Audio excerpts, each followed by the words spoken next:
let's fast forward. All right, how do you land your first client? So, it's funny, we're here at Price Modern and we're actually in the conference room where I met with Brent Matthews and Bob Carpenter and pitched my first client. Brent was a good friend and a client of mine. I told him, I said, hey, I have this idea for a business. I want to bring all the stuff that we're doing at this personal training coaching level and I want to bring it into the corporate wellness space. Do you think I could get an audience with you and with Bob to pitch at Price Modern? And he was good enough to get me set up and get me introduced. Almost 3 years ago, actually, the three of us sat in this very room and I put the idea out there. I said, you guys have a great workforce, you have a great office. It's clear that you guys care about your employees. I want to help you take care of them. I want to help you, field a wellness program that they're going to like and they're going to participate in and they're going to be really excited about. And you guys are going to be my first client. And so right now you're going to get 150% of my focus. And they went for it. They were good enough to give me a shot. And we've been here for 3 years and it's been just a wonderful relationship. So I remember it was so much fun. It was so crazy. I was so nervous, but I was so excited. And I remember walking out of the meeting and shaking hands and having a deal to move forward and thinking that this is cool. This is something that I could definitely do for the rest of my life. So what did you do to celebrate?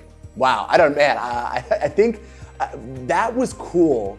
The coolest part was the first time I actually got a check that had the business's name on it. That was the moment that I was that I really actually went out and celebrated. And so I think I stopped. I think I got flowers for my wife on the way home.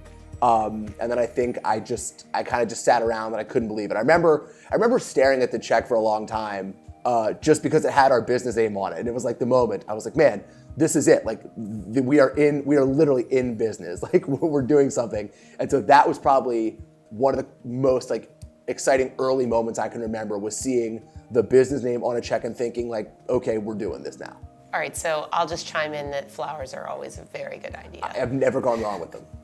So let's pivot a little bit. Sure. So can you educate everyone on what does corporate wellness mean today? That's a great question. And that's a question that a lot of people have different definitions for right now, which is one of the issues facing the corporate wellness industry, is that corporate wellness is a term that is very nebulous. It's not well defined and people kind of use it to fit whatever it is that they're trying to put in place. I believe corporate wellness to be some kind of a program that is put in place for employees by employers to encourage and promote the overall well-being of its participants. So something that gets people moving, something that gets people educated, and something that otherwise gives people the resources to make the best and healthiest decisions that are available to them.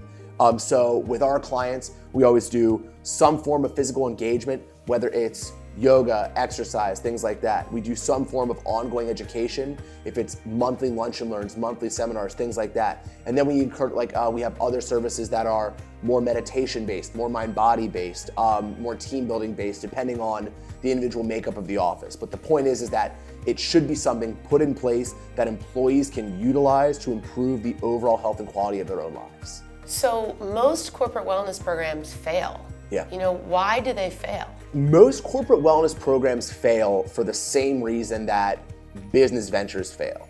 If you are going to start a corporate wellness program in your office, you need to treat it as though it were a new business venture, in that it needs dedicated support, dedicated attention, and it needs to be seen as not an afterthought, but something that is a legitimate initiative. So when I go into offices that have had past initiatives that haven't necessarily done well, a lot of times it's because everyone is very well-meaning and they want to get a corporate wellness program in place for their employees and they want something that everybody's going to do. So they take someone from HR, someone from sales, someone from marketing, and someone from management, and they, a couple other people from a couple other departments, and they all sit down and they form a wellness committee where they're going to champion internal initiatives. And it's great and it's well-meaning, but the fact of the matter is that no one is there to do that as their full-time job. And so when push comes to shove and things get super busy, the focus will always go to, what is my actual job? What's on my business card here in this company? And the corporate wellness program is always going to be the thing that it's pushed to the back burner.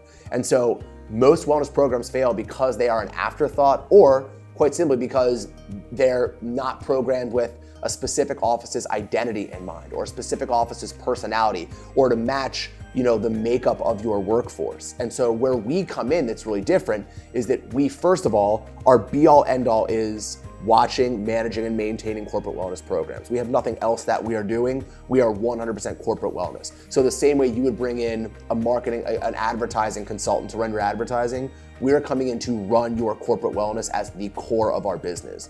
And then we oversee it, we manage it, we do all the things that people with a full-time job can't necessarily do, whether it's pulling employees, whether it's coming up with programming, whether it's running initiatives. We do all that stuff so that we can make sure that that program is always energized, is always managed properly, and always has someone running it at all times. So you have nutritionists and trainers working for you and executing these programs all over. How do you attract and retain top quality talent?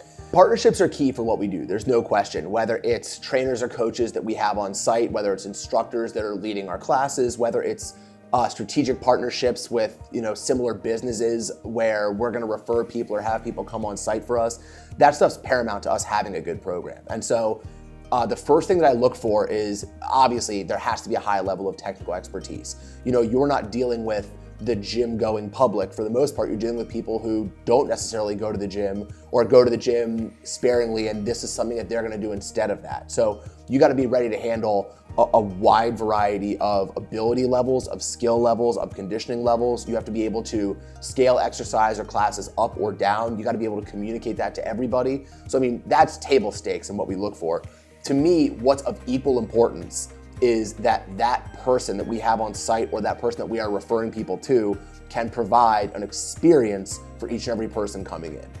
We are not coming in to run a high-level boot camp or a boutique yoga class in the office. That's not our intention. Our intention is to come in with programming that everybody in the office can come to, regardless of their skill level, and feel like they had a positive experience inside of that class. And you, as an instructor, as a coach, as a trainer or a nutritionist that we refer to, you need to be able to make sure that that person is being catered to, is being spoken to, is being helped, and leaves feeling like they had an experience, not just a workout or a class.